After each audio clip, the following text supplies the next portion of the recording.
5장 13절로 20절 말씀입니다. 13절 다시 보시면 예수께서 가이사랴 빌립보 지방에 이르러 누가 함께 가고 있습니까? 제자들이 당연히 함께 가지요. 제자들에게 묻습니다. 뭐라고 묻습니까? 제자들에게 뭘 묻습니까? 사람들이 인자를 누구라 하느냐? 그렇지 않습니까? 우리가 생각해 봐야죠. 예수님께서 인자로 자기를 처음 나타내실 때가 언제입니까? 마태복음 8장이잖아요. 인자는 머리 둘 곳이 없다 말씀하셨잖아요. 그리고 그 뒤에 9장에 가서 인자가 세상에서 죄를 사하는 권세가 있는 줄 너희로 알게 하시기 위해서 죄사함을 통해서 병을 이루시는 표적을 보여주셨습니다. 그러면 생각해 봐야죠. 주님께서 자기를 처음 인자라고 나타내실 그때에 제자들에게 아니면 사람들에게 사람들이 나를 누구라 하느냐, 너희는 인자를 누구라 하느냐 이렇게 물어봐야 되는데 거기서는 묻지 않으세요. 그리고 어디에 올라와서 묻습니까? 가이사랴 필립보에 이르러 묻는 것입니다. 그러면 인자가 자기를 나타내시고 가이사랴 필립보까지 올라가시는 그 여정, 그것이 무엇입니까? 그 여정에 누가 함께 합니까? 제자들이요. 그 여정에 분명 무리도 함께 했어요. 그러나요? 무리는 가끔가다 한 번씩 하는 거예요. 가끔가다. 그러면 자기와 함께한 그 제자들에게 인자의 일, 그 표적을 통하여 인자가 하시는 일이 무엇인지를 보게 하셨잖아요. 다른 말로 하면 참 표적을 본 자들로 세우시는 여정이죠. 가이사랴 빌립보까지. 그 시대의 표적을 보고 그 시대의 표적이신 그를 믿는 자로 세우시는 과정이 어딥니까? 그렇죠. 산에서 내려오셔서 빌립보 가이사랴까지 올라가는 그 여정입니다. 문제는 문제가 뭡니까? 제자들에게 묻는데 사람들이 인자를 누구라고 하느냐? 그게 첫 번째. 그러면 우리가 생각해 봐야죠. 주님이 인자 일을 했으니까 사람들에게 직접 물어보면 되잖아요. 직접 사람들에게. 너희는 나를 누구라 하느냐? 이렇게 물어봐야 되는데 제자들에게 물어봐요. 제자들에게. 그럼 제자들의 대답이 있고 사람들의 대답이 있지요. 그럼 사람들은 왜 더러는 세례요한, 더러는 엘리야, 더러는 예레미야 또는 예레미야와 같은 선지자 중에 하나라 말하고 제자들은 뭐라고 말합니까? 제자들의 대표인 베드로가 주는 그리스도시요 살아계신 하나님의 아들이다 고백하지. 먼저 그러면 이 사람들이 그 인자를 보고 왜 세례요한이라고 말합니까? 제자들과 차이가 왜 생깁니까? 똑같이 인자가 와서 일했는데 제자들은 그 인자의 표적을 보고 주는 그리스도시요 살아계신 하나님의 아들이라고 고백하지만 사람들은 뭐라고 합니까? 인자를 더러는 세례요한, 더러는요 엘리야, 더러는요 예레미야 혹은 선지자 중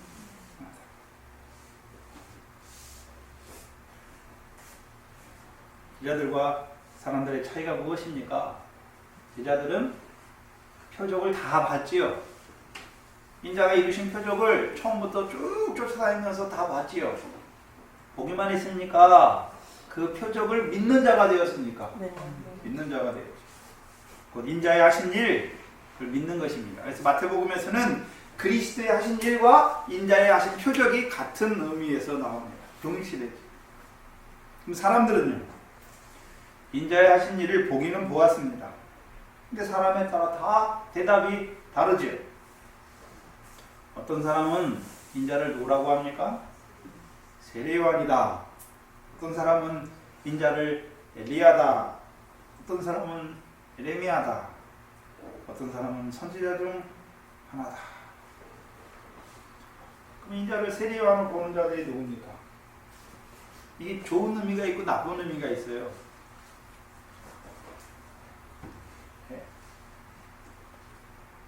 나쁜 의미가 뭐냐면 요한복음 14장 1절 2절입니다.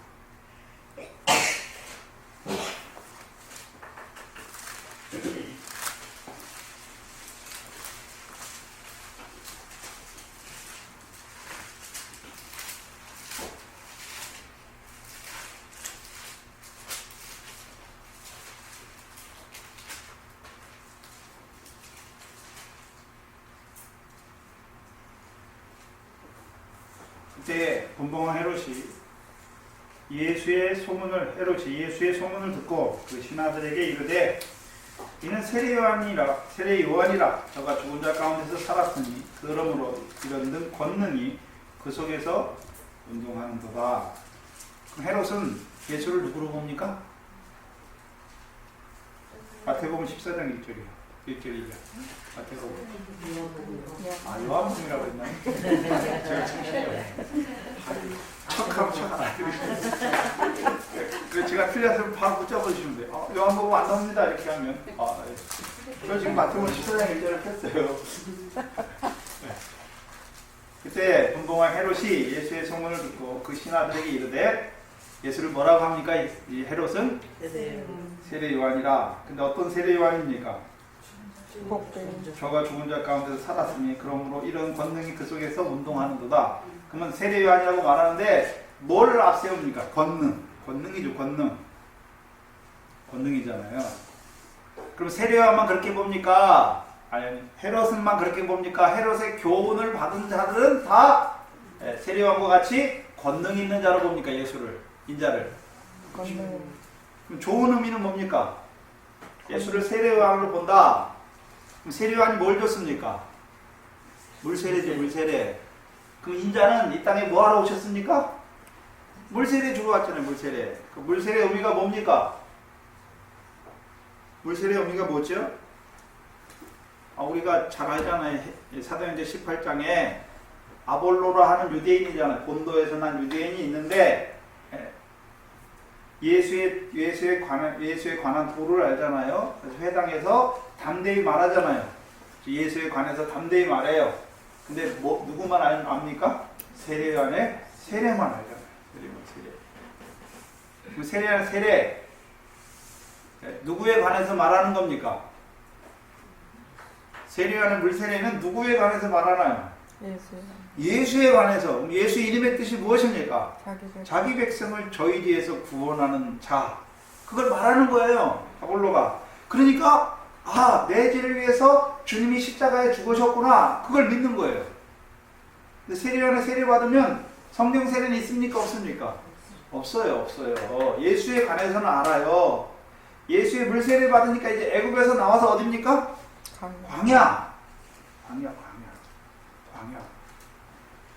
그럼 예수님이 십자가에 자기 백성의 죄를 저희 죄에서 구원하기 위해 십자가에 죽으시러 오셨습니까? 아니죠. 부활하셔서 뭘 주십니까? 성령 세례를 주시잖아요. 그럼 성령 세례만 주시기 위해서 오셨습니까? 질문이 나왔어요. 중국에서.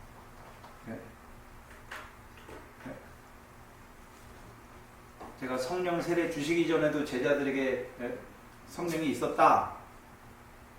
성령 세례 주시기 전에 어떻게 성령이 있습니까? 성령은 진리니라. 진리의 성령 두 가지로 그 질문을 해서 풀었는데, 그러면 우리가 성령 세례 받잖아요. 성령을 따라 놨어요. 그럼 당장 열매 맺습니까? 하늘에도 보는 거죠. 하늘에 거. 성령은 진리라. 진리의 말씀 깨닫게 하늘의 상을 바라보는 자로 세우는 것이고, 그래서 이제 구제, 금식, 기도 다 뭐가 있습니까? 상이 있잖아요. 그 싹이 된 자들에게 이제 뭘 주십니까? 인자의 죄사함의 권세를 보여주시잖아요. 왜 보여주십니까? 죄인을 사랑하신 사랑 안에 있게 하시려. 아직 그리스도의 속죄함은 몰라요. 율법의 죄에서 속량하신 그거 모르지만 죄사함의 권세를 통해서 우리의 연약함과 우리의 질병을 짊어지신 주님이 자기들과 함께 한다는 걸 알게 하시죠.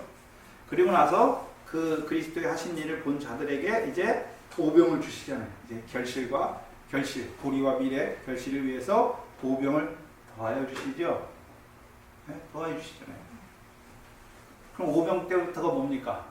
비유의 말씀을 깨닫게 하시죠. 뭐하게 하시려고요? 결실하게 하시려고. 그때부터 이제 결실은 언제부터 시작됩니까?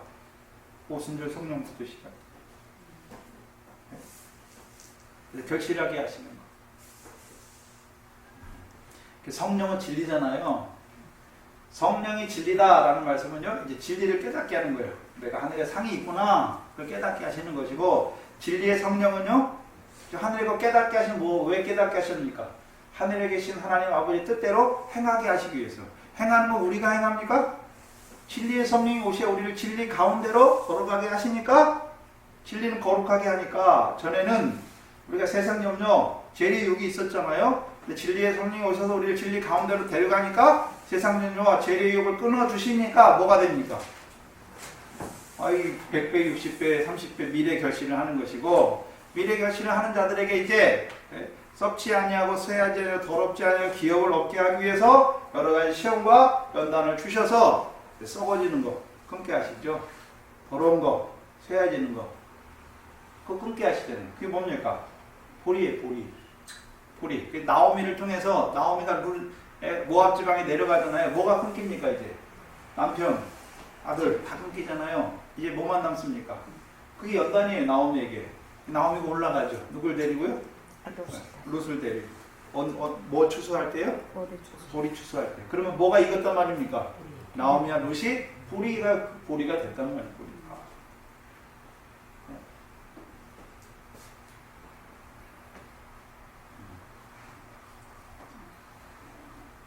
큰 거죠.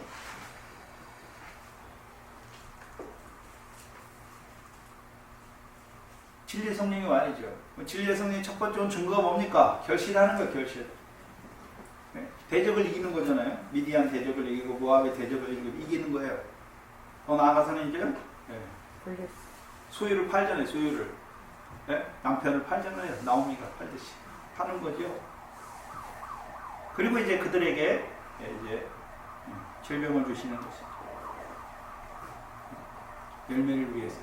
열매를 위하려면 사랑 받으려면 뭐가 죽어야 됩니까? 내 육체의 소욕이 죽어야 돼요. 육체의 소욕. 내 속이 죽는 거예요. 내 속이.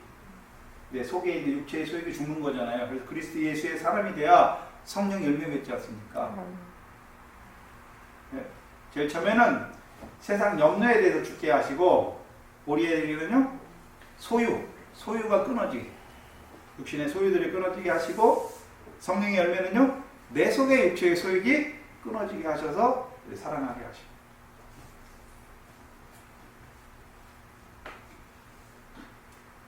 뭐하다 얘기하죠? 물세례. 네. 세례요한으로 보는 자, 인자를 세례요한으로 보는 자들은 세례요한을 통해서 주시는 증거만 받은 거예요. 세례요한을 통해서만 주시는 증거. 그 세례요한의 제자로만 살아가요.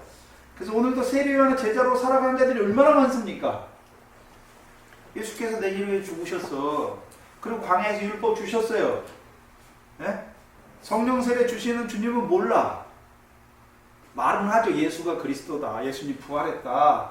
그런데요, 부활하신 주님이 자기와 무슨 상관이 있는지 몰라. 십자가에 죽으신 예수와는 자기와 상관이 있는 건 알았어요. 믿어줬으니까. 근데요, 예수 그리스도를 말하면서 부활하신 주님 부활했대요. 그러면서요, 마지막 부활만, 그냥 막연 부활만 보고는 거예요. 그 부활이 내게 가져와는 그 부활의 의미를 알지 못하죠. 나와 무슨 관계가 있는지 알지 못하는 거예요. 그러니까 물세례를 받은 자로 살아가는 거죠. 거짓된 자들은요, 인자를 물세례 주는 세례요한과 같은 권능을 가진 자로, 세례과 같은 교훈을 받은 그렇게 보게 하고, 세례요한의 물세례 받으면요, 애굽에서 나왔지만 또 율법도 있지만 여전히 육체를 따라 살아가는 자들이 되는 것입니다. 두 번째, 엘리야로 본다는 의미가 무엇입니까? 엘리야는 두 가지 의미가 있지요. 첫 번째, 나쁜 의미는 무엇입니까? 엘리야 봐라, 하늘에서 불을 내려서 막 사람을 사르지 않는 능력 있는 종이다. 그러면 예수님도 인자도 뭐를 봅니까? 이적 능력 막 기적 행하잖아. 능력 있는 종이다, 이렇게 말하는 거예요. 그럼 좋은 의미는 무엇입니까? 엘리야는 이스라엘 백성, 어떤 백성이요? 여호와가 하나님인지 바알이 하나님인지 그 두 사이에서 머뭇머뭇하는 자들에게 여호와가 하나님임을 드러내 주어서 바알 선지자들을 그들에게서 끊어주는 자잖아요. 그 엘리야를 보는 거예요. 좋은 의미. 에레미야로 보는 자들은 어떤 자들입니까? 나쁜 의미는 에레미야는 어떤 자입니까? 이스라엘 백성에게 바벨론에게 나가서 항복해라. 그럼 너희 생명이 살 거다. 민족이 반역자로 보잖아요. 그럼 예수님의 인자를 에레미야 같이 민족이 반역자로 봅니까? 성전을 헐라 말하잖아요. 성전을 헐라. 그리고 안식일을 범하잖아요. 그리고 자기가 안식일의 주인이라고 말하잖아요. 또 죄사함에 내가 인자가 죄를 사하는 권세가 있다 말하잖아요. 그러니까 유대인들이 어떻게 생각합니까? 이거 참 너무하다. 신성 모독하는 거잖아요. 자기가 어떻게 그렇잖아요. 그래서 유대인들, 바리새인과 서기관들이 왜 율법을 철저히 지킵니까? 우리 조상의 율법을 지키지 못함으로 바벨론 포로가 됐으니까 우리는 철저하게 지키자 하는데 다시 예수가 와서 뭐라 합니까? 율법을 폐하고 있잖아요. 그러니까 뭐라 합니까? 이 사람은 우리를 또 이방에 망하게 하는, 우리를 폐하게 하는 자다라고 말하는 것이죠. 좋은 의미는요. 에레미야는 북에서부터 그 기울어진 끓는 가마를 보면서 눈물로 회개를 촉구하는 자들이죠. 뿐만 아니라 회개하지 아니하는 그 예루살렘의 멸망을 예언하던 선지자입니다. 예수님도 자기 사역에서 회개자는 회개, 죄인이 영접하시기를, 죄인을 영접하시는 걸 기뻐하잖아요. 주님이 가서 하는 게 죄인이 자기 죄를 깨달을 때 주님께 나오는 거죠.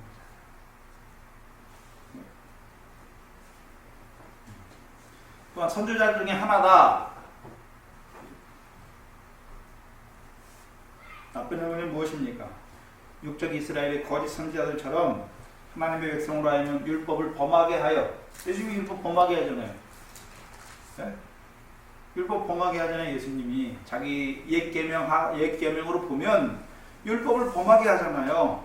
물론 장로들의 유전을 따라 지키는 옛 계명이죠. 그걸 범하게 하잖아요. 그리고 성전을 헐라 말하잖아요.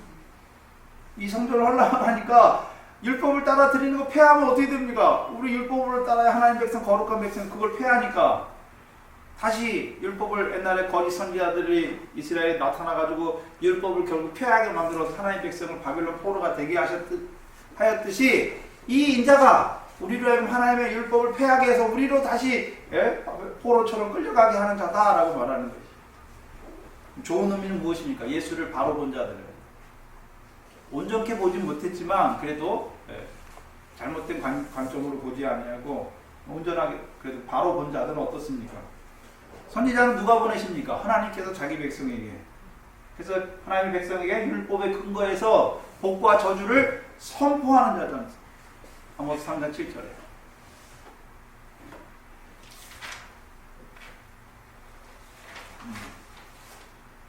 문제가 뭡니까? 나는 어느 자리에 있습니까? 그걸 봐요. 거짓된 자들의 교훈에 아래 있으면, 헤롯의 교훈 아래 있으면, 세례요한이 죽은 자 가운데 살아나서 저런 권능이 역사한다. 예수를 믿는데 권능을 쫓아 믿어요. 또 엘리야와 같은 종이다. 거짓된 자 아래 있으면요, 봐라, 하늘에서 불이 내리지 않냐. 내가 안수하면 다 낫는다. 내가 능력이 있는 종이다. 나를 따르라는 거지. 그걸 보여주시고. 문제는 제자들이 대답하잖아요. 더러는 세례가, 더러는 엘리야, 더러는 예레미야. 그럼 사람들이 인자를 어떻게 보는지 왜 제자들에게 묻습니까? 그걸 봐야 돼. 왜 제자들에게 묻습니까? 그 사람들에게 물어야죠. 그렇습니까? 그 사람들에게 물어야 될 거 아닙니까? 왜 제자들에게 묻습니까? 제자들이 뭐 한 자였습니까? 오병. 오병을 먹기만 했으면 거두었습니까? 거두었잖아요. 그러면 어떻게 됩니까? 다음에 나누어 줘야 되잖아요. 인자의 살과 피, 표적을 드러내 줘야 되는 거죠. 예수님만 표적 행합니까? 제자들도 그 오병을 나누어 주는 자가 되는, 표적을 행하는 자가 되어야 되는 것이죠. 그래서 표적으로 대표되는 떡이죠, 떡. 오병과 칠병을 거둔 제자들이죠. 그럼 뭐 해야 됩니까, 이제? 표적을, 세례요한의 표적밖에 몰라. 그럼 어떻게 됩니까? 뭘 줘야 됩니까? 만나와 반석, 신령한 식물과 신령한 음료를 주어서 그 예수가 그리스도임이 믿어진 자로 세워야 되죠. 그래서 성령을 따라나 이삭과 같이 아브라함의 자손으로 하나님 나라의 백성으로 세워야 되는 그 떡을 누가 먹여야 됩니까? 제자들. 요요. 엘리야와 같이. 엘리야로 봤어요. 사람들이 좋게 본 사람. 여호와를 하나님으로 알지만 따라갑니까? 안 따라갑니까? 엘리야가 호렙산으로 가는데 그 생명을 위해 가는데 따라갑니까? 안 따라갑니까? 따라가지 않는 자들. 신약에 뭘 말하냐면요. 세계명 받았어요. 근데 안 따라가요. 행함으로 지어요. 행함으로 지어요. 그들 어떻게 됩니까? 누가 먹여야 됩니까? 예수 십자가의 사랑은 알았어요. 근데 여전히요, 행함을 따라 살아가잖아요. 그에게 나머지 세 계명 누가 줘야 됩니까? 세 계명을. 예수 안에 살지만, 복음 안에 살지만, 옛 계명으로 살아가는 자들에게 새 계명을 누가 줘야 됩니까? 제자들이. 선지자.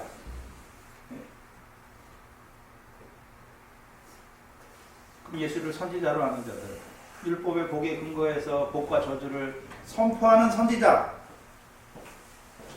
그럼 예수님께서, 예수님의 제자들이 그 떡을 가지고 뭐 해야 됩니까? 옛 계명 전파해야 됩니까? 이제 새 계명 줘야 됩니까? 새 계명. 새 계명 왜 새 계명? 새 계명. 나누어야 되는 자들. 그럼 그들에게만 나눕니까? 오늘도 헤롯의 교훈을 받아서 물세례는 보지만 권능만 추구하는 자들. 엘리야를 보지만, 인자를 엘리야로 보지만 하늘에 내려오는 이적 능력을 바라보는 자들. 그들에게는 안 먹입니까? 그들도 구별시켜야지, 구별. 예수님이 제자들에게 분별시키잖아요. 바리새인의 사두개인의 교훈이 뭔지. 거짓된 선지자가 양의 탈을 입었지만 노력하는 일이라는 걸 밝혀주시잖아요. 그들이 인도하는 길이 멸망길인 걸 보여주시잖아요. 그럼 그걸 누가 증거해 줘야 됩니까? 제자들이. 그래서 마가복음 16장에 믿는 자들에게 이러한 표적이 따르잖아요. 표적이 따르잖아요. 제자들이. 세방언을 말하고 뱀을 칩잖아요. 독사의 독을 먹어도 해를 받지 않는 자.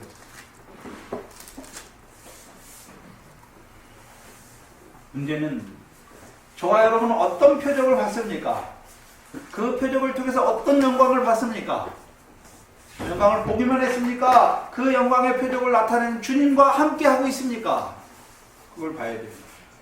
나는 지금 어디까지 왔나? 그걸 봐야 돼요. 그리스도의 하신 일은 믿으셨나? 그래서 그리스도께서 내 연약함과 내 질병을 짊어지신 주님이 나와 함께 하시는가? 안 그러면요. 물세례 주신 주님이 나와 함께 하시는가? 아니면요. 그 주님이 그리스도이신 것이 믿어져서 이 성령, 나로 하여금 성령 세례 주어서 하나님 나라에 들어가게 하시는 주님이 나와 함께 하시는가? 자기를 살펴야 될 거 아닙니까? 그 말씀을 통해서 이 말씀을 받는 자들도 살펴야 돼요. 그럼 어떻게 됩니까? 아직도 물세례만 받았어요. 예수 믿어 그냥. 예수 믿어. 광야에 광야. 근데 만나와 반석의 물을 육체의 양식으로만 먹고 있어요. 그들에게 누가 신령한 식물과 신령한 음료를 나타내 줘야 됩니까? 똑같이죠.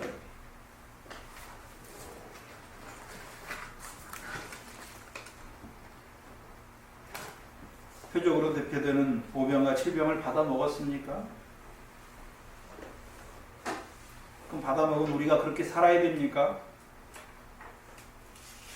그 떡과 그 살과 그 피를 주신 주님께서 우리를 그 떡과 피에 합당한 자로 세우실 것을 바라봐야죠. 먼저. 그리고요 이제 우리를 그 일을 위하여 도래 주시옵소서 고백하는 자가 돼. 15절에 가라사대. 그리고 그럼 예수님은 그 사람들이 인자를 어떻게 하는 거기에 중점이 있는 것이 아니라 누구에 관심이 있습니까? 제자들. 가라사대. 너희는 나를 누구라 하느냐. 지금 주님이 오늘 물으시는 거예요. 이전다의 입을 통해서 너희는 나를 누구라 하느냐. 묻는 거예요. 우리 각자에게. 너는 나를, 인자인 나를 누구라 하느냐 물으시는 거예요. 아무나에게 묻는 게 아니에요. 인자를 따라 왔어요. 지금까지. 그리고 인자의 하신 일을 봤습니다. 곧 참떡을 먹은 자들에게, 표적을 보고 그를 믿는 자들에게, 또한 나누어줄 자들에게 묻는 것이죠. 그럼 저와 여러분은 인자하면 다니엘서 7장을 생각해야죠. 7장 13절 14절. 인자가 누구에게 뭘 받았습니까? 옛적부터 항상 계시니 앞에 가서 인자 같은 이가 그에게 권세와 영광과 나라를 받아가지고 오셨죠. 받아가지고 오신 주님께서 이 땅에서 인자의 권세가 뭔지, 영광이 뭔지, 나라가 뭔지 나타내 주시죠. 그러면 인자만 나타냅니까? 제자들에게도 그 권세를 주셔서 제자들도 그 권세를 나타내고 그 영광을 나누어주고 그 나라를 맡은 자로 살아가게 하십니까? 지금까지 하신 일이 그거예요. 제자들에게 주신 권세가 무엇입니까? 제자들에게 하신 권세가 주신 권세가 무엇입니까? 먼저는 권세 있는 자의 말씀을 주신 거죠. 권세 있는 자의 말씀. 그 그리스도의 말씀. 믿음은 들음에서 나고 들음은 그리스도의 말씀이니까. 그 말씀, 권세 있는 자의 말씀이 무엇입니까? 그리스도의 말씀입니다. 듣는 자는 믿음이 생겨요. 그 믿음이 무엇입니까? 예수가 그리스도임이 믿어지는 거죠. 그래서 믿음으로 아브라함의 아들이 되는 것입니다. 그러면 권세 있는 자의 말씀만 주십니까? 그 권세를 받았지만 그렇게 살지 못하는 자들에게 그들의 모든 연약함과 모든 질병을 짊어지신 주님이 함께 하시는 것을 보여주십니까? 그 권세를 줘야지. 그게 그리스도의 하신 일이죠. 죄 사함의 권세. 그 다음에 그리스도의 하신 일을 믿는 자들에게, 본 자들에게 자기의 연약함과 부족함이 있지만 주님께서 여전히 나의 그 연약함과 질병을 짊어지시며 나와 함께 하시는 그 주님을 믿는 자들에게 이제요 영광을 나타내시는 거예요. 영광이 무엇입니까?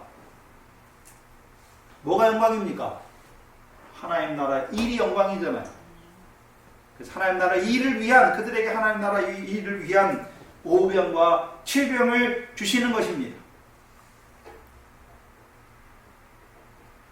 그럼 지금 제자들, 가이사랴 빌립보까지 온 제자들은 권세를 가진 자고요, 영광을 가진 자잖아요. 왜? 오병을 거두었잖아요. 칠병을. 그거 나눠주면 어떻게 합니까? 그걸 먹는 자들이 표적을 보고 그 표적으로 말미암아 영광에 이르게 되는 거예요. 오병을 통해서는 하늘에 계신 하나님의 뜻이 무엇인지를 보여주시기만 합니까? 이제 그 떡을 먹은 자들로 그렇게 그 영광스러운 하나님 나라 일을 이루는 자로 살아가게 하십니까? 보리와 밀과 보리의 결실을 하는 자로 살아가게 하시죠. 밀과 보리의 결실은 상급이 있지 않습니까?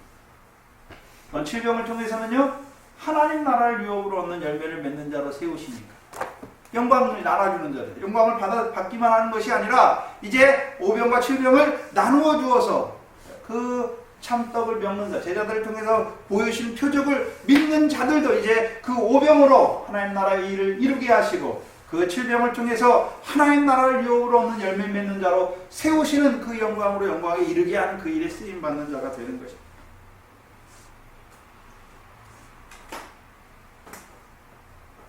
오늘 본문은요, 마지막 세 번째, 나라를 맡은 자로 세우시는 것입니다. 나라는 누구 나라입니까? 하나님의 나라예요. 제자들 나라가 아니에요. 제자들 나라가 아니에요. 하나님 나라입니다. 그럼 하나님 나라를 제자들이 뭐 해야 되나요? 신약에서 누가 하나님 나라인 거예요? 신약에서는 영토가 하나님 나라인가요? 안 보이잖아요. 뭐가 하나님 나라인가요? 하나님의 백성이 하나님 나라. 성령을 따라하는 자가 하나님 나라죠. 성령을 따라하는 자가 하나님 나라를 소유로 받았으니 그들이 하나님 나라예요. 그럼 제자들이 하는 일이 무엇입니까? 하나님 나라를 확장하는 것이죠. 어떻게 해요? 이 반석 위에 주님께서 제자들이 세우는 게 아니에요. 이 반석만 되면 이 반석 위에 주님께서요 내 교회를 세우시지요. 건물을 세우시는 게 아니라 하나님 나라의 백성을 세우시는 거죠. 교회를 세우시는 거예요. 그리스도의 몸의 확장이죠. 교회는 그의 몸이니까. 예? 그리스도가 믿어진 자리 몸에 자꾸 붙잖아요. 그럼 그리스도의 몸이 점점 작아집니까? 점점 커집니까? 생육하고 번성하잖아요. 우리가 성전이라며 성령이 거하는. 예? 그러면 5명이 성전이 거하는 성전인데 그 5명이 생육하고 번성해서 20명이 모여서 주님의 성전이 거하는 성령들 몸이 되면 어떻습니까?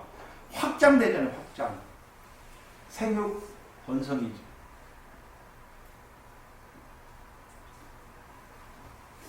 그래서 골로새 4장 11절엔 하나님 나라를 위하여 역사하는 자로 세움받는 거죠.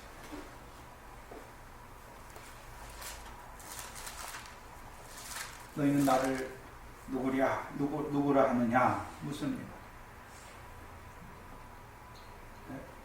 오늘도 인자를 보기는 보는데 예수 물세례밖에 못 봐요. 오늘도 인자를 보기는 보는데 예수가 그리스도.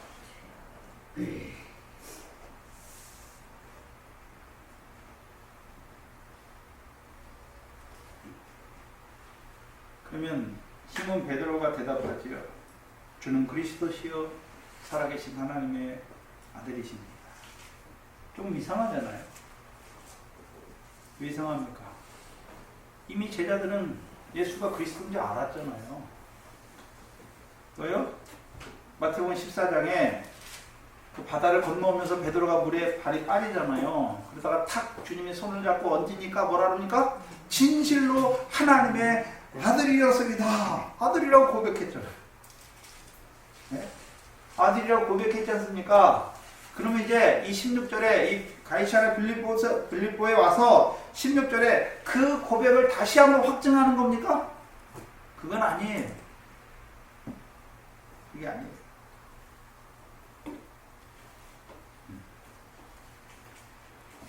예수 그리스도께서 오셨죠. 근데 예수 그리스도는 누구의 자손입니까? 누구의 자손이면 또한 누구의 자손입니까?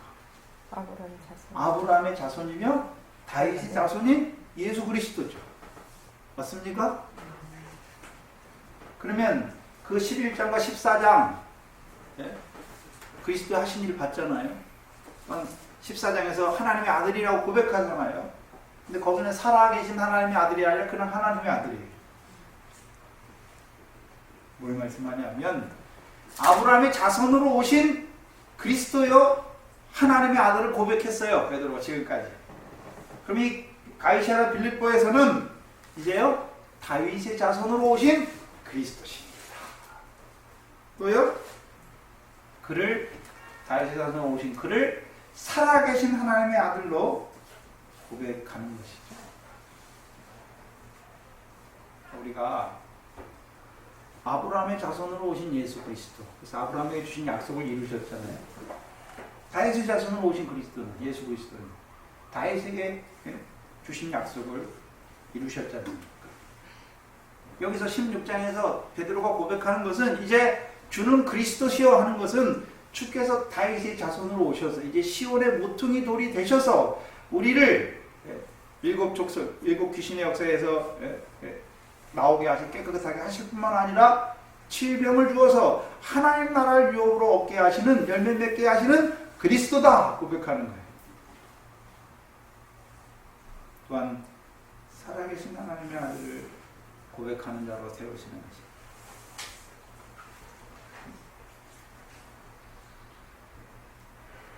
그러면 다윗의 자손으로 그리스도로 고백하는 베드로, 시편 2편이죠. 여호와께서 나의 왕을 나의 거룩한 산 시온에 세웠다 하신 것이죠. 근데 그것이 우리가 잘 아는 베드로 2장 4절 이하에 다시 한번 보시죠.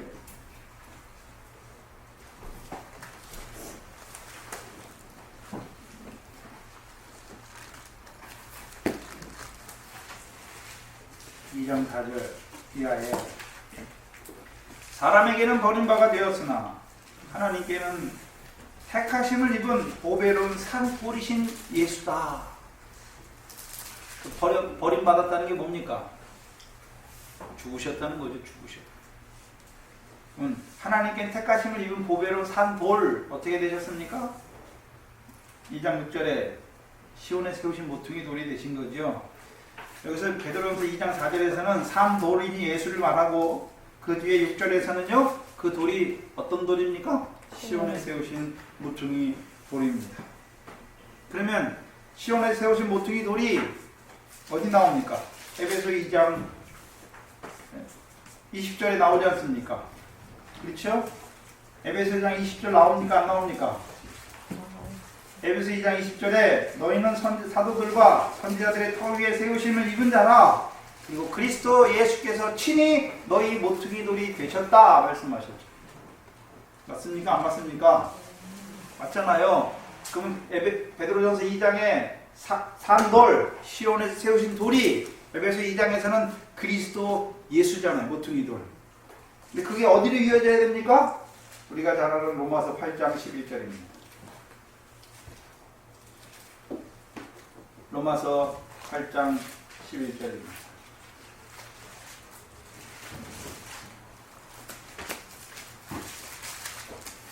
이번 일주일 동안 하나님이 제게 주신 은혜가 뭐냐면요. 말씀을 다 알았어요. 그죠?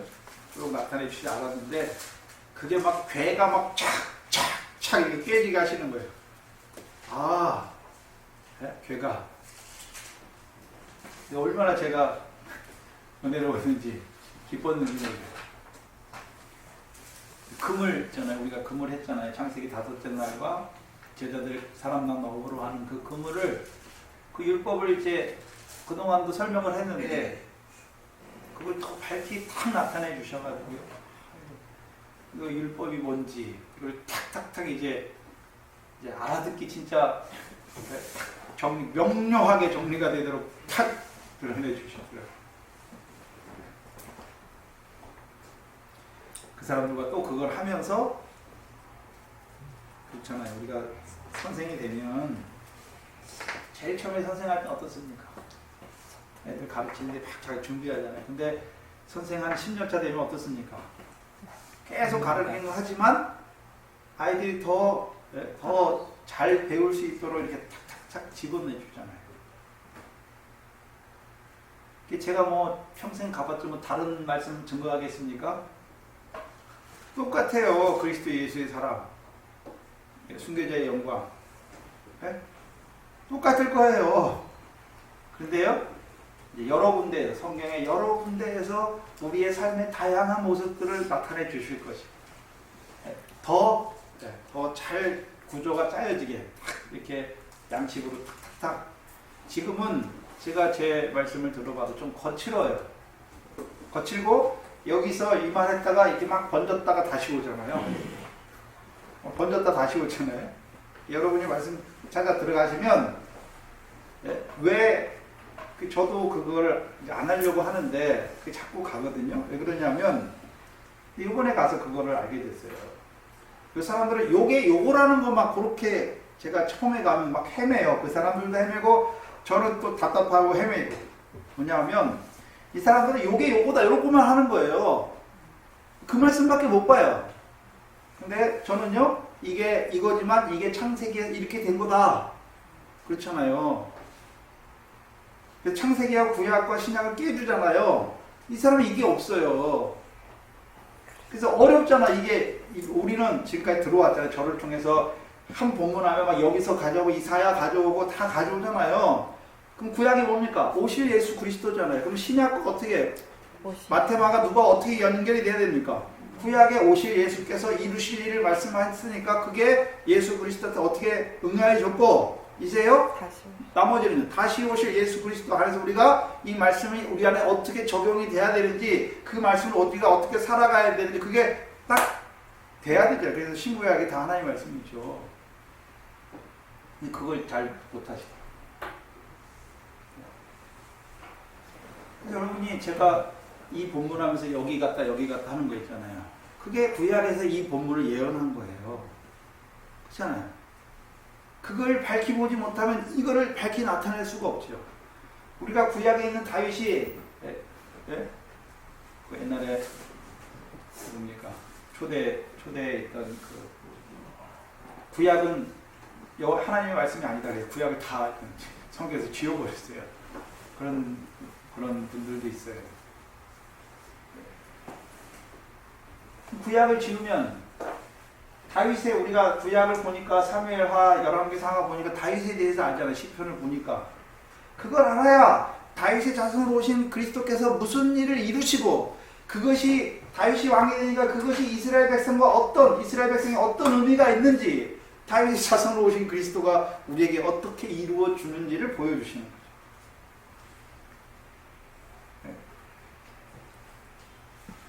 그래서 우리가 잘 아는 베드로후서 1장 10절 이하에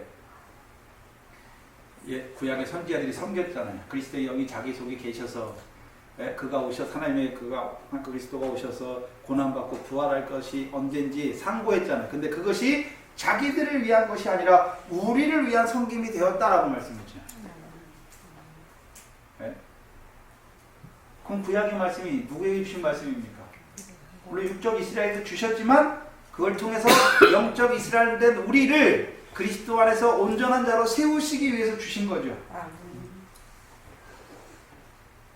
같이 해야죠. 그러니까.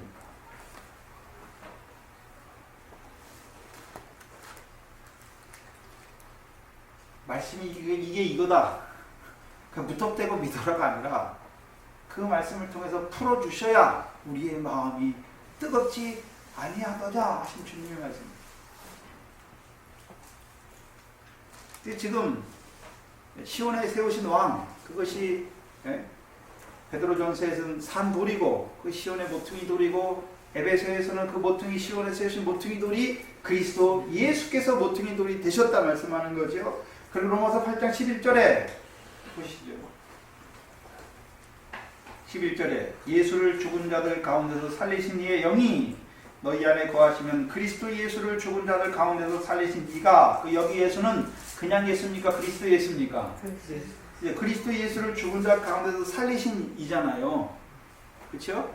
그러면 살리셨으니까 전제가 뭡니까? 죽었다는 거죠. 죽었다는 거.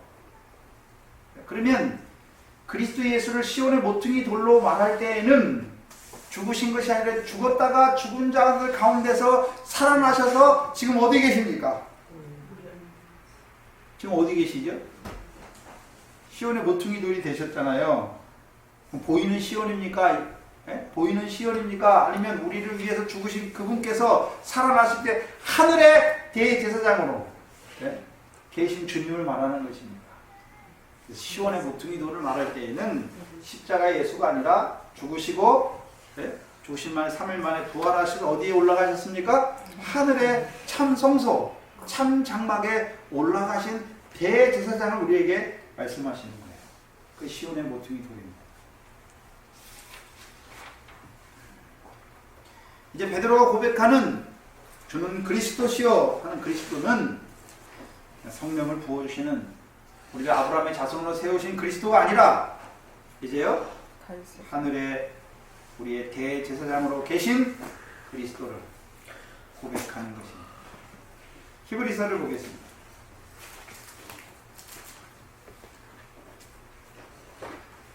그래서 이번에 그분들이 성경을 좀 많이 읽으셨어요. 그래서 어디가 어디 있는지 모르는 건 아니고 대충은 아는데 저는 문맥은 모르고 그렇더라고요. 8장 1절에 이제 하는 말에 중요한 것은 그 전이 중요한 것이 아니라 이제 지금이 중요하다는 거죠. 이제 내가 말하려고 하는 중요한 것은 이러한 대제사장이 우리에게 있다는 것이죠. 근데 어디에 있습니까? 그가 하늘의 위엄의 보좌 우편에 앉으셨다. 그럼 대제사장이 지금 어디에 있습니까?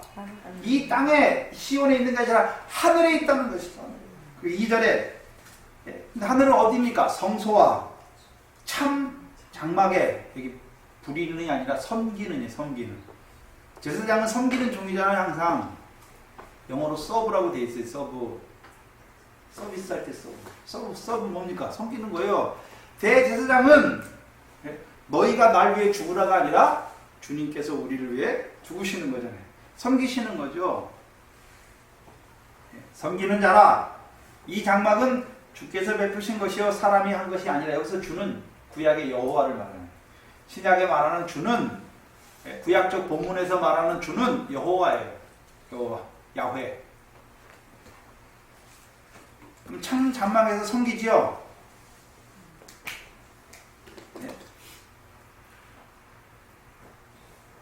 대제사장이 어디 계십니까? 보좌 우편에 하늘에 올라가셨어요. 뭐 하십니까? 성소와 참 장막에서 섬기죠. 섬기는 내용이 무엇입니까? 대제사장이니까 지금도 뭐 드립니까? 제사 드리죠. 제사. 7장 28절에 보시면 7장 28절에 7장까지의 말씀이 뭡니까? 이 한마디예요. 율법은 약점을 가진 사람을 제사장으로 세웠죠.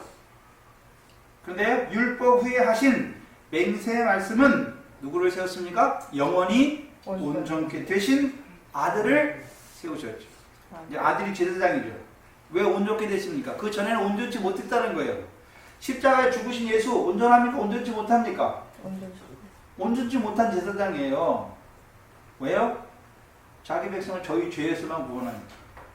근데 예수 그리스도가 또 제사장이죠. 그러면 죄에서 구원할 뿐만 아니라 성령 주시는 제사장님 다 됐습니까? 이제 부활하셔서 하늘에 올라가셔서 우리의 대제사장이 돼야 이제 온전한 아들 제사장입니까? 이제 그때는 변치 않아. 자, 예수 십자가에 죽었잖아요. 근데 그 예수가 안 변합니까? 이제 또 부활하면 또 변합니까? 변하죠. 이제 부활하셔서 하늘에 오르신 그리스도 예수 대제사장은 이제 변합니까? 영원히 안 변합니까? 이제 다 일으키니 안 변해, 안 변해. 온전케 된 아들이지. 그러면 그 대제사장이 누구를 섬깁니까? 하나님의 백성을 섬기죠. 어떻게 섬깁니까? 6절이에요. 6절. 어떻게 섬기십니까? 6절 보시면 되잖아요.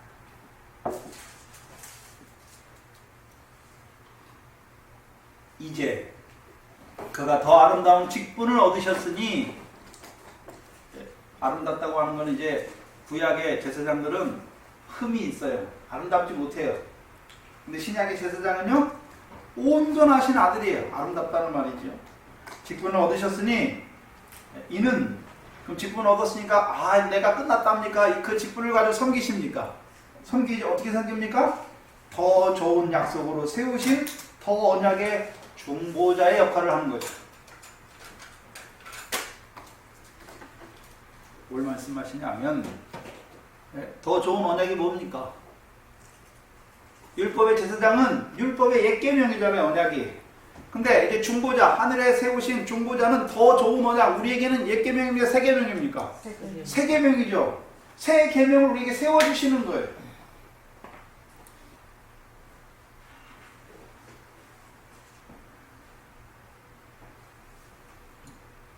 일절에 보시면 저 첫 언약이 무음하였다면 둘째 것을 요구할 일이 없었으려니와 저희를 허물하여 일렀으되 주께서 가라사대 볼지어다 날이 이르르니 내가 이스라엘 집과 유다 집에 새 언약을 세우리라. 새 언약 세우신 거예요, 우리에게.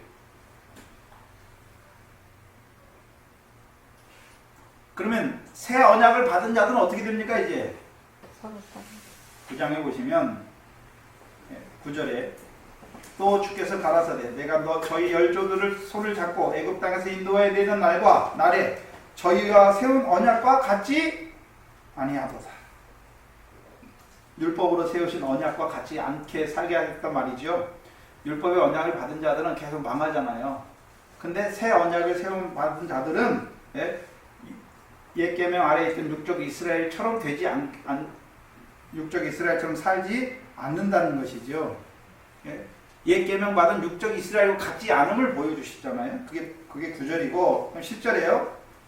그러면 새 언약을 받은 자들, 새 계명을 받은 자들은 주께서 가라사대 그 후에 내가 이스라엘 집에 세울 언약, 새 언약이죠. 이것이니 어떻게 하십니까? 내 법을 저희 생각에 두고 저희 마음에 이것을 기록하여서 나는 저희 하나님이 되고 저희는 내 백성이 되게 하겠다. 이걸 위해 섬기십니다. 이걸 위해 섬기십니다. 이게 예레미야 31장 31절로 33절 말씀이죠. 너희는 내 백성이 되고 나는 너희 하나님이 되겠다. 이게 어디 있습니까? 에스겔서 36장, 우리가 잘 아는 에스겔 36장 26절 이하에 24절 이하에 또 에스겔서 37장 내 종 다윗을 왕으로 세우면 그가 너희에게 율례와 규례를 지켜 행하게 하여서 너희로 내 백성이 되고 나는 너희 하나님이 되어서 너희로 영원히 하나님의 성전의 처소에 함께 하는 거죠. 이 사귐이에요. 사귐. 요한일서 1장에 우리의 상임은 그 하나님과 그의 아들 예수 그리스도와 사귐이잖아요. 함께 하는 거죠. 성전에서.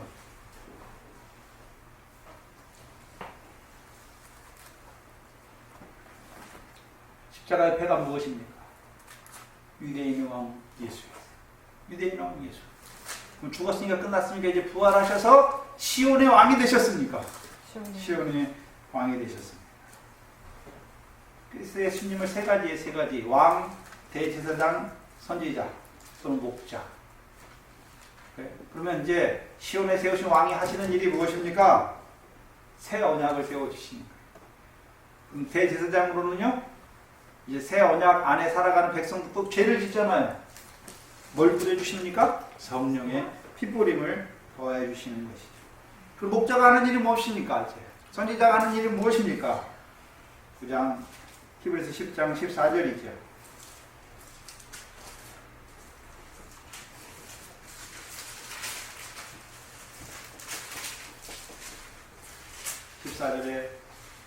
저가 한 제물로 거룩하게 된 자들을 영원히 온전케 하시고 어디로 인도하셨어요?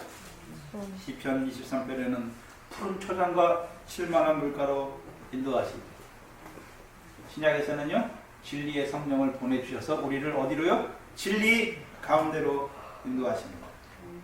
이걸 두 가지로 말씀하세요. 지금 본문에서는 주는 그리스도시요 살아계신 하나님의 아들이다.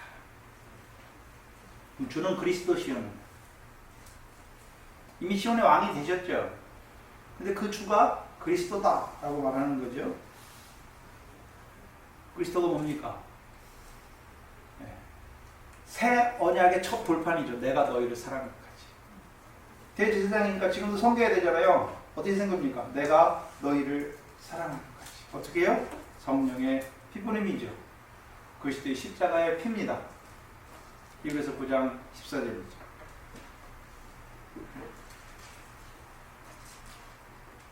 그럼 아들이라고 고백할 때는요, 살아계신 하나님의 아들이라 할 때는요, 이제 새 계명의 두 번째 돌판, 너희도 서로 살아가라. 영원히 온전케 하시는 아들이죠, 우리를 영원히 온전케 하시는 아들이에요. 히브리서 2장 10절은 지금 와서 보니까 하나님의 아들이잖아요. 거룩하게 하시는 아들과 우리가 거룩하게 하심을 입은 아들이죠. 거룩하게 하시는 아들은 어떻게 거룩하게 하십니까? 우리를. 거기서 아들은요, 성령을 주셔서 우리를 성령을 따라가는 자로 아브라함의 자손으로 세우시는 아들이고, 9장, 이제 10장에 와서요, 이제 9장에 나오는, 8장 9장에 나오는 하나님의 아들, 대제사장 하나님의 아들은요, 성령, 진리의 성령을 보내주셔서 우리를 이제 실제로 온전케, 모든 선한 일을 행하는 자로, 모든 행실에 거룩한 자로 세우시는 아들이에요.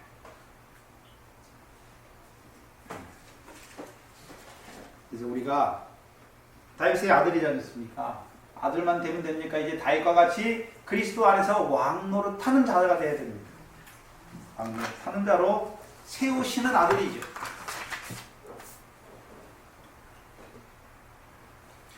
그래서 그리스도의 안에서 왕노릇, 자유한 것이죠. 왕은 곧 그리스도 예수의 사람입니다. 신부죠. 어디에서 자유합니까? 육체와 함께 정과 욕심에서, 죄와 사망의 법에서 자유합니다. 그래서 과정이죠. 시온에 세우신 모퉁이 돌이 믿어졌어요. 곧 그리스도 예수를 주로 받은 자가 되었어요. 주로 받은 자가 됐으니까 이제요 유업에 합당한 삶을 살아야죠. 근데 그 안에 뭐가 있습니까? 육체의 소욕과 성령의 소욕이 있으니까 이 싸우잖아요. 둘이 이겨야 되지 않습니까? 근데 우리가 이깁니까? 우리 주 예수 그리스도로 말미암아 우리에게 이김을 주시는 것이. 이기게 하셔서요 어떤 자로 세웁니까? 그리스도 예수의 사랑으로 세우시는 것이. 다른 말로 하면 로마서의 구절, 로마서의 맥락에서 말하면 그리스도 예수와 합한 세례를 받았어요. 그래서 이제 결코 정죄함이 없어요. 죄와 사망의 법에서 해방되었어요. 그러나요? 죽을 몸이 있지 않습니까? 이제 그리스도 예수를 살리신 이의 영이 우리 안에 거하시면 우리의 죽을 몸을 하나하나에서 살리죠. 죽을 몸이 무엇입니까? 육신대로 살면 반드시 죽잖아요. 그래서 영으로서 육신을 죽이면 살게 되는 거예요. 육체의 소욕과 성령의 소욕이 싸움이죠.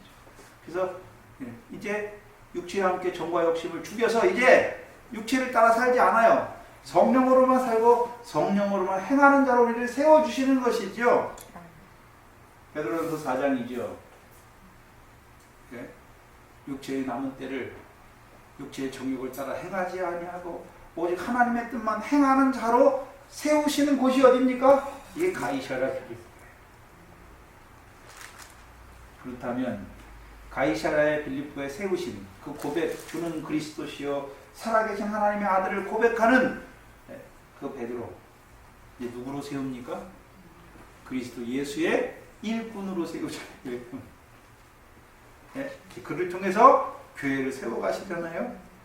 사도 바울이 로마서 15장 16절에 내가 하나님의 복음의 제사장, 그리스도의 일꾼 복음의 제사장으로 이방을 성령으로 거룩하게 하여서 하나님이 받으시게 드리는 자가 되죠. 하나님이 누굴 받습니까? 율법에 보니까 율법 주신 목적이 무엇입니까? 저들로 하나님의 소유가 되게 하시잖아요. 이제 사도 바울이 하는 일이 뭡니까? 성령으로 거룩하게 해서 누구 소유요? 하나님의 소유된 백성으로 우리를 세우시는 거예요. 네? 우리가 우리 겁니까? 하나님의 소유잖아요. 네? 그게 교회예요. 그것이 오늘 본문이 우리에게 주시는 말씀입니다. 우리도 어디로 올라가야 됩니까?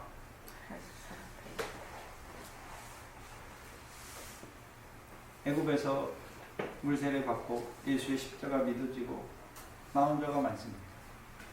그 중에 가나안 땅에 들어가는 자가 소수죠. 그 가나안 땅에 또 사사기의 그 시험을 이긴 자들도 소수고, 그 시험을 이겨서 미래 결실을 하는 자들도 소수고, 그 가운데 미래와 보리의 결실을 하는 자들을 다윗의 자손으로 세우셔서 이제 시온에서 나오는 율법을 행하는 자로 세우, 그 가운데 사는 자도 적고, 이제 그 가운데서 이제 자라게 하셔서 그리스도 예수의 사람으로 세우셔서 이제 하나님 나라의 유업을 얻는 열매 맺는 자로 세우시, 온전한 자로 세우신 자도 적고. 그래서 그리스도 예수의 안에서 아들된 자들이 이제 유업을 얻는 그리스도 예수의 사람이 되기까지의 과정이 86세의 아브라함이 창세기 22장의 아브라함이 되는 과정이에요. 창세기 22장의 아브라함이죠. 그러면 창세기 15장에서 아브라함이잖아요. 15장 아브라함 있잖아요. 거기가 뭡니까? 성령을 따라. 그리스도로 말하는 성령을 따라.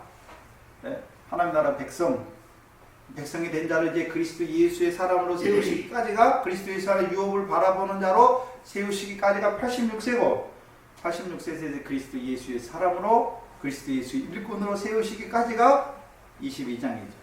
22장이 아브라함이 그리스도 예수의 일꾼이 되었어요. 그래서 이제 이삭을요 살리는 자로 세우십니다. 열매 맺는 생명 결실과 열매 맺는 자로 그리스도 예수 안에서 유업을 바라보는 자로 세우시는 것이에요.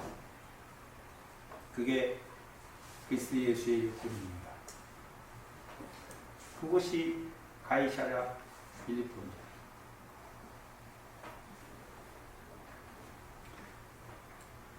오늘 우리를 주님께서 그 가이사랴 빌립보로 인도하고 계시는 것입니다. 기도하겠습니다.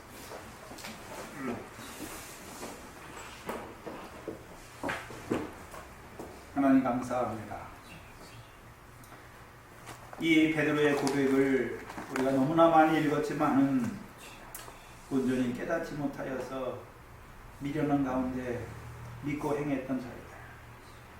하나님께서 긍휼히 여기시고 이제 가이사랴 빌립보를 통하여 우리에게 이루어 가시는 그 하나님의 신령한 역사를 깨닫게 하여 주시니 감사합니다.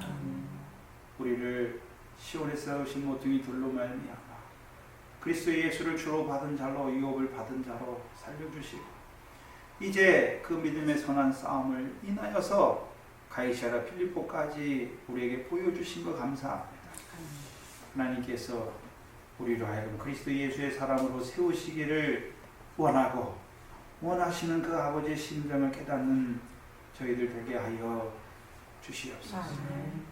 또한 그리스도 예수의 사람을 돌아보지만 여전히 아직까지도 그 믿음의 선한 싸움을 온전히 경주하지 못하는 우리의 믿음 없음을 불쌍히 여겨 주시옵소서.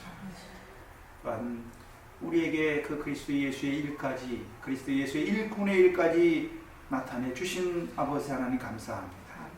이 교회가 한 가지로 그리스도 예수의 일꾼의 일을 해나가기에 부족함이 없는 교회로 인도하여 주시옵소서. 속한 모든 자들이 그 그리스도 예수의 일을 위하여 기도하게 하시고 참여하게 하시고 이제 이 교회 안에서부터 생육과 번성하는 역사가 있게 하여 주시고 이 교훈이 가는 곳마다 그 하나님 나라의 백성으로 생육하고 번성하는 역사가 날마다 더하게 하여 주시옵소서. 감사하며 예수님의 이름으로 기도하옵나이다. 아멘. 아멘. 376장입니다.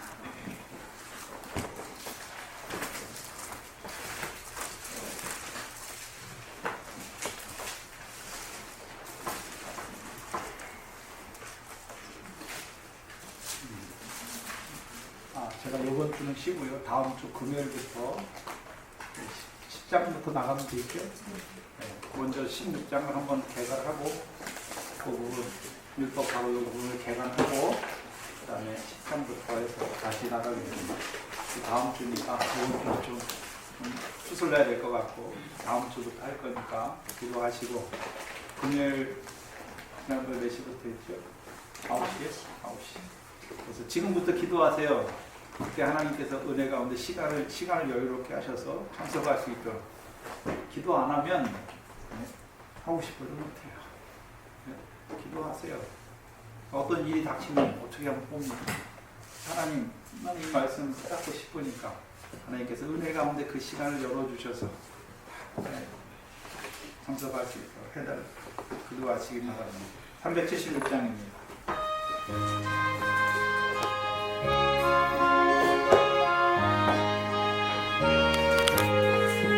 내 평생 속